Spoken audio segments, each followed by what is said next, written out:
یہ سورہ مبارک کا نماز کا جزو لازم ہے، جزو لازم۔ چنانچہ اس کے ضمن میں وہ حدیث میں آپ کو سنا دینا چاہتا ہوں کہ جو بخاری میں بھی ہے، مسلم میں بھی ہے، ترمذی میں، ابو داؤد میں، نسائی میں وغیرہم، یوں سمجھیے کہ محدثین نے سب نے اس کو تسلیم کیا ہے۔ اور یہ حضرت عبادہ ابن صامت سے ہے رضی اللہ تعالی عنہ۔ وہ فرماتے ہیں کہ حضور نے ارشاد فرمایا لا صلاۃ لمن لم یقرأ بفاتحۃ الکتاب، اس شخص کی کوئی نماز نہیں جو فاتحۃ الکتاب یعنی سورہ فاتحہ نہیں پڑھتا، اس کی کوئی نماز نہیں۔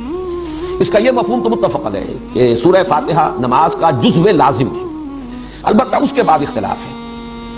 آیا جماعت کی شکل میں جب نماز ادا کی جائے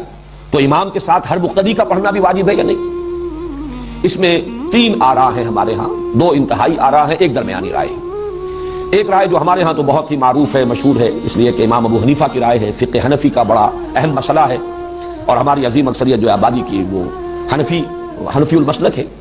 وہ تو یہ ہے کہ امام کی قرات جب ہو رہی ہے، امام کے ساتھ آپ نماز پڑھ رہے ہیں تو امام کی قرات ہی آپ کے لیے قرات ہے، آپ کو نماز نہیں پڑھنی۔ مقتدی کے لیے یہ سورہ فاتحہ جو ہے اس کا پڑھنا ضروری نہیں، بلکہ نہ صرف یہ کہ ضروری نہیں بلکہ نہ پڑھنا ضروری ہے۔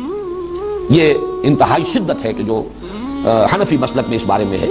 اور مثال وہ دیتے ہیں بڑی، یعنی ایک اعتبار سے تمثیل اور تشبیہ کے پہلو سے بہت یعنی معقول تشبیہ ہے کہ جب وفد کی صورت میں کہیں جائے، کسی بڑی شخصیت کے سامنے پیشی ہو، حاضری ہو، تو کوئی ایک ہوتا ہے جو نمائندہ، وہ گفتگو کرتا ہے، باقی سب لوگ موجود ہوتے ہیں، ان کی موجودگی گویا کہ ایک طرح کی شمولیت ہے، لیکن یہ کہ گفتگو جو ہے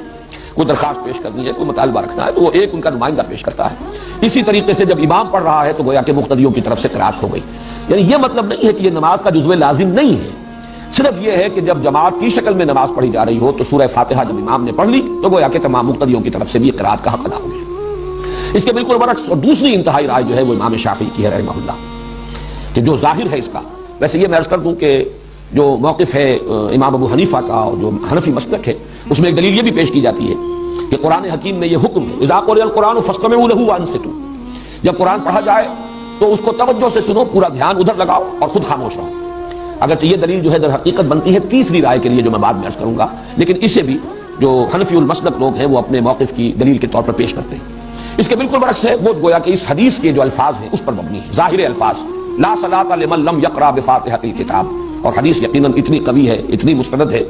اپنے سند کے اعتبار سے اتنی اعلیٰ رتبے کی ہے کہ ظاہر بات ہے کہ اس سے اونچا رتبہ تو کوئی اور ہو نہیں سکتا کسی حدیث کا،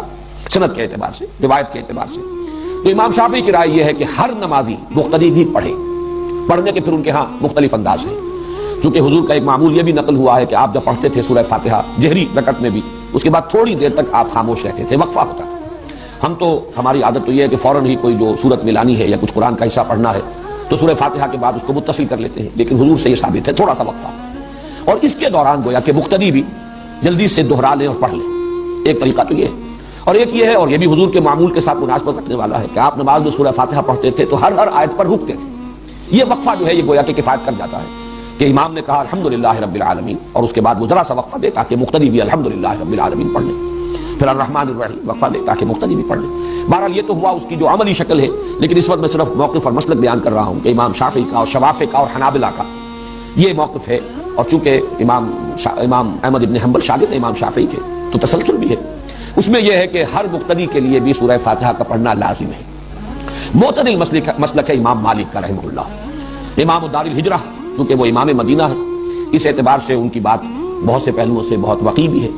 حدیث کا بھی سب سے پہلا مجموعہ جو ہے موطا امام مالک، یہ گویا کہ اولین مجموعہ ہے جس کو کہ فقہی جو بھی ابواب ہیں ان کی شکل میں مرتب کیا گیا۔ امام مالک کا موقف یہ ہے، اور میں اس کو کوئی بات نہیں سمجھتا اس کے بیان کرنے میں کہ میرا اپنا عمل اس پر ہے، وہ یہ ہے کہ جہری رکعت میں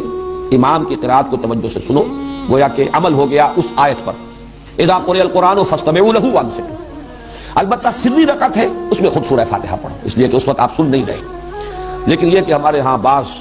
جو مفتی حضرات ہیں، حنفی مفتی حضرات، وہ اس میں بہت شدت سے کام لیتے ہیں کہ فرض کیجئے کوئی رکعت آپ کی چھوٹ گئی تھی، پہلی رکعت رہ گئی تھی، آپ دوسری میں شریک ہوئے، تو اب اگر آپ اپنی رکعت پہلی جو ہے پڑھنے کے لیے، جبکہ باقی نمازی فارغ ہو گئے، سلام پھر چکا، امام سلام پھر چکا، اب آپ کھڑے ہو کر جو رکعت پڑھ رہے ہیں، تو شدت کی انتہا یہ کہ اس رکعت میں بھی سورہ فاتحہ مت پڑھو، صرف اتنی دیر کھڑے رہو جتنی دیر کہ سورہ فاتحہ پڑھی جاتی ہے۔ اب یہ چیز جو ہے میرے نزدیک انتہا پسندی والا معاملہ ہے بالکل اس معاملے میں۔